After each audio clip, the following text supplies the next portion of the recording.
Hello everyone, we're back. Happy New Year. Merry Christmas as well, I suppose. Anyway, we're in January. It's 2 degrees outside. It's very cold. But the Gearbox is back. I will put pictures here, if I can figure it out or bothered, of Gearbox in pieces. And this is where we are.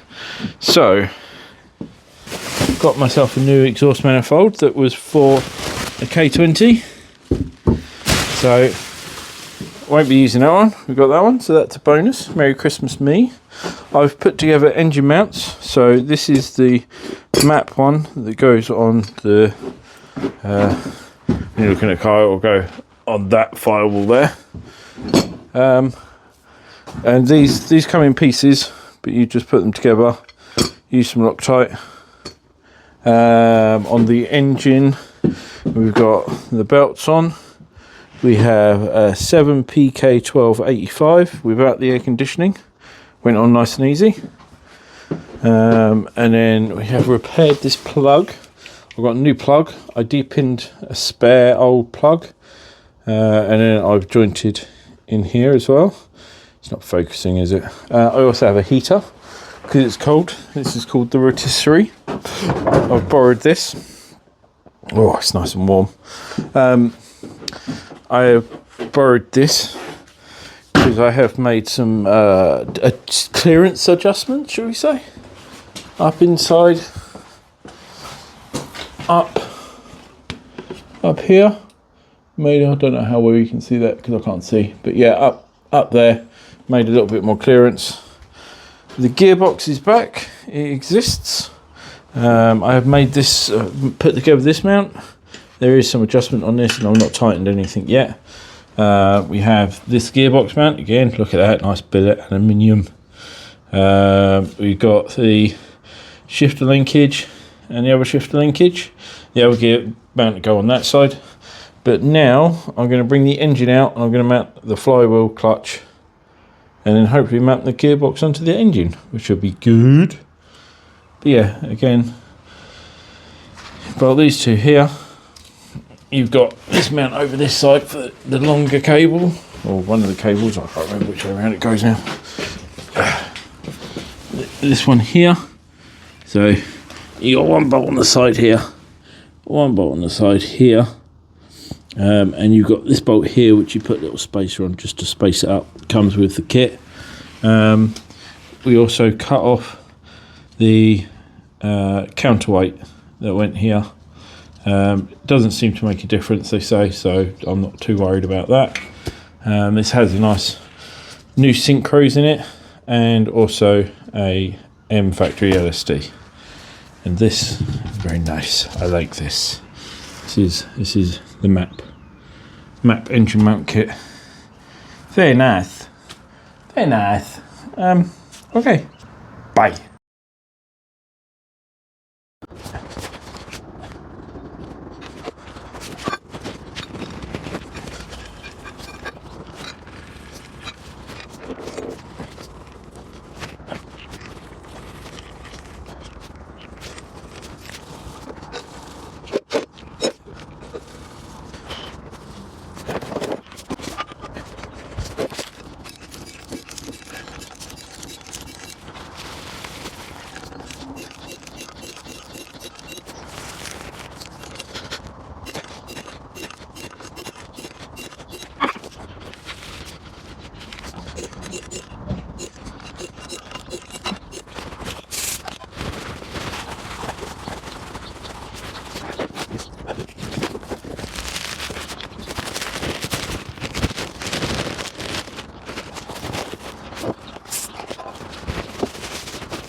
There you go.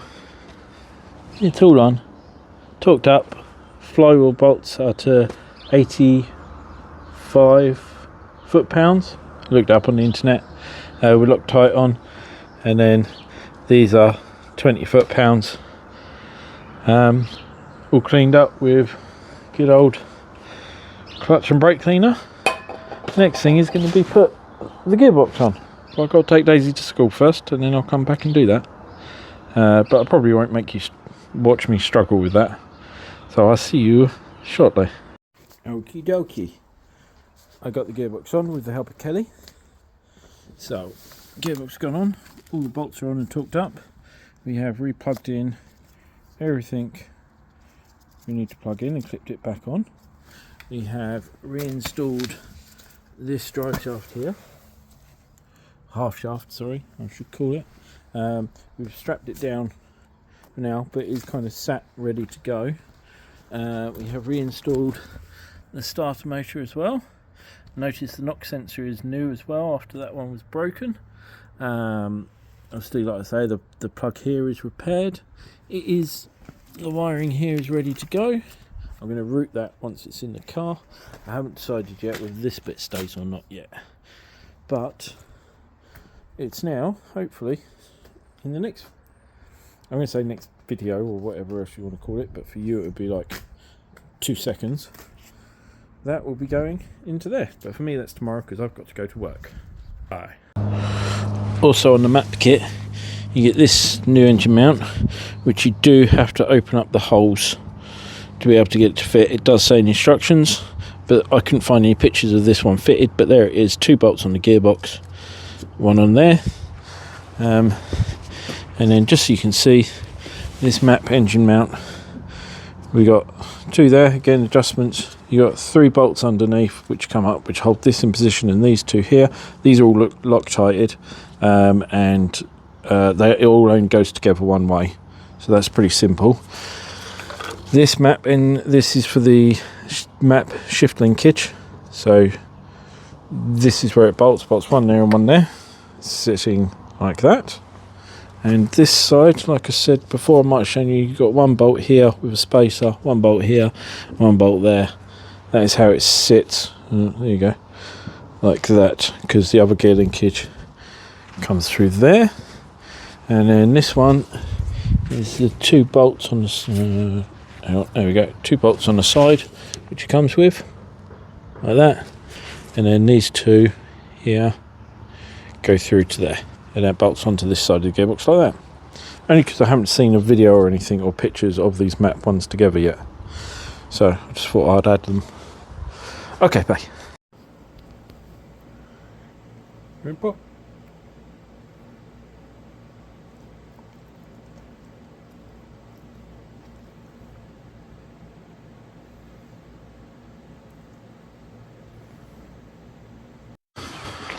Morning everyone, on a wet Wednesday, on the I don't know, 15th of January, we are going to put that in there.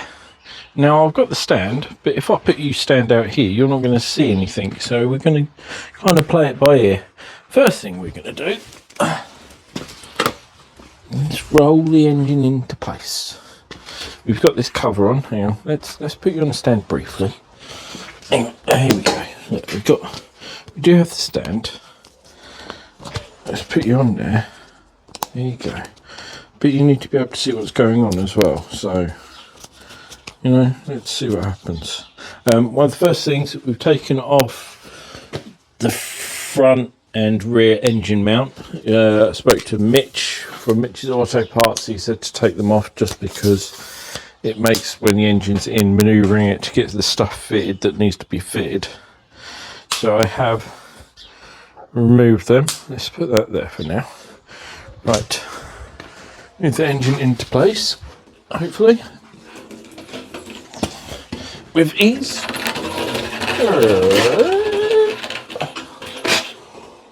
Oh, just fits, look at that. Hey, it's all exciting, isn't it? I'm also very nervous.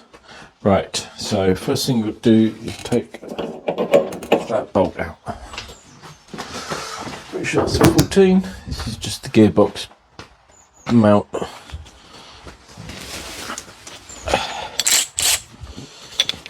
Right. Just undo it. It's just a bit tight. Get on there. There we go. Break the seal. It's been sat on there since I took the engine out. Can't reach it now.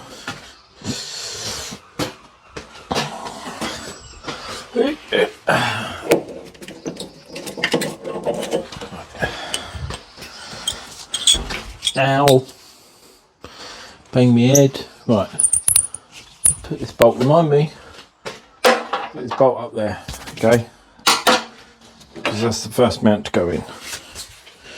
Right. So, first things I have to do, I have to connect the throttle cable. I've been told to do that whilst it's in this location because it could be much easier. So, it sounds like a fine idea. So I may fast forward this bit.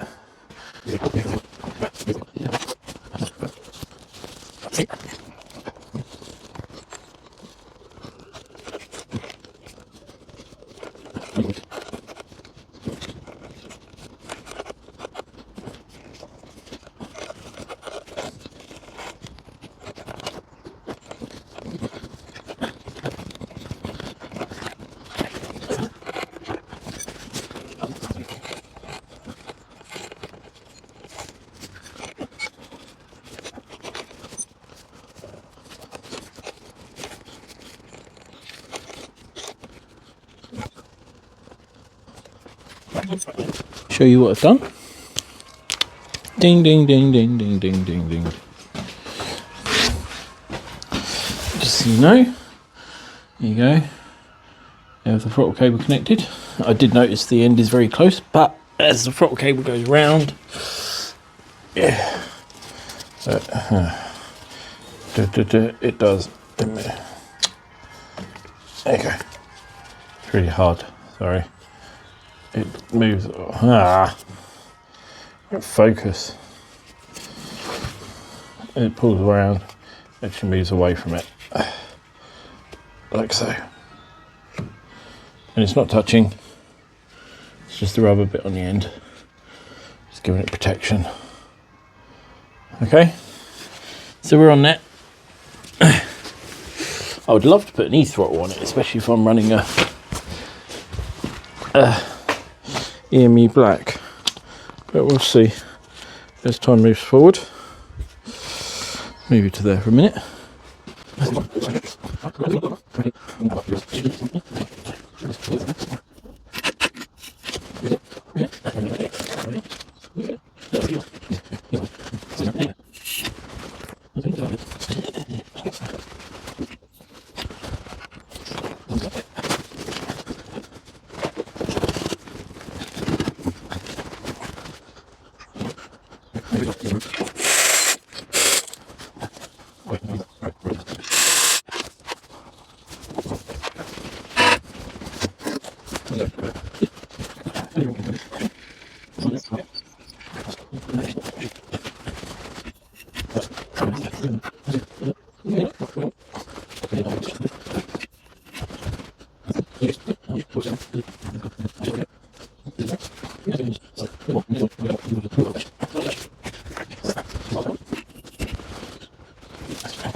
Okay, we're back. Sorry, didn't film all of it. Got stroppy. It was a bitch. It's hard. So I started off with the engine on there, bringing it up, but I couldn't get the angle right. So we did end up bringing the hoist in, lifted the engine so it could swing, because I was struggling to get this mount on here. So engine is in. Whoop. Does sit an angle. That's supposed to be like that apparently, to give room for the alternator belt. Alternator and all that over the back. So apparently that's correct. I did give some extra clearancing along the back here because we were just touching. So I dropped the engine back out, done that. We do have the engine bolts mounts on here now. This one's a bit odd. I've asked Mitch because I seem to have a bit of a gap at the moment, front and back. So I need to find out if I need to get spacers or what he normally does on that side. So I'm just waiting for him to get back. I need to go over all the wiring loom at the back there and make sure nothing got damaged. Hopefully not. But for the moment, the engine's in. I did take the subframe off just because I found it much easier to get the engine in and I can manoeuvre stuff and do what I wanted. I'm going to finish bolting everything up and then go from there. But it's in. Sorry, I sound really depressed. I'm really happy it's in, but it was a fucking fight. It was a real fight to get it in there. But it's in. It's in. This one took ages to line up. Yeah, I literally just finished bolting it up. So, yeah, next time you see me, I'll probably be much happier. Okay, everybody, we're back. I'm going to end the video here and do the connections up on everything on the next video. I don't really... No, right, so engine is in. I am very happy. It was a bitch, but it's in. A lot of the problems was my own doing. So things to do different in the future. And things I've found since the engine is in for about half an hour now.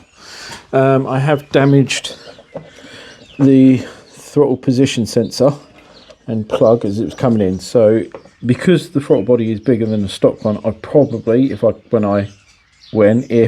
this engine out at any point, take the throttle body off and put it on afterwards. That would be so much easier. So I am going to end up taking that off so I can repair the throttle body anyway, because I don't want to have to drop the engine out to do it. So throttle body off would have been easier. With the 2ZZ, I always put the engine on that, put it in and lowered the car down to it. You can't do that with the K20. It just doesn't move enough because it's so tight going in. So what I would do is I would get the engine hoist in straight away, put the engine in on that and then just hoist the engine up. That would have been so much easier to do to start with and save me a shed load of time. So completely my own fault, that one. I mean, it does say in the instructions to do that. I've got to get a deeper 17mm socket so I can do this one here up, because there's a slight gap here at the moment. Can I get in there any easier? Can I get in? No. There you go. Can I get my arm in? Yeah, just there. I can't get in there. Look, hang on. There you go. Just there. So I just need to tighten that bolt down more, but I can't get on it without a deeper 17. So I'm going to get one of them later.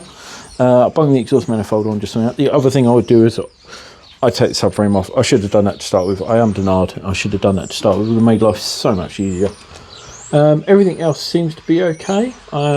It is very tight. Oh, the only other thing I need to have a look at and probably ask Mitch about is up here is You can see how tight it all is up here. I mean, this will all be tidied up hopefully when I start sorting things out. But up there is the fuel, and not the fuel line, but the fuel. Oh, let's turn the light on. The fuel, that one, the breather line, goes behind there, and it's hitting on the alternator. So I need to pull it down and reroute it somehow. I just need to ask Mitch about that one. But everything else seems to be okay. I can't see any damaged wiring or anything. That's not to say I haven't damaged anything, but it all looks to be okay. The hose up here looks to be okay for lining up. Goes from there to there. There to there. There's a tight hose, I know that. There you go, you can see that bend in there. So I've got to move that. Oh, I'll get dripped on. Something's dripping. I don't know what's dripping. Something's dripping on. It's all wet. I don't know why it's wet. Must have been something that's still got coolant in or something. But yes, anyway. So that's that. Yeah, happy days. The engine is in. That's all that really matters. And now I start trying to figure it all out. That's 5% of the work done. Now for the other 95%. But it's in. Ow! Let's bang my head. There you go. Look. Didn't it look good?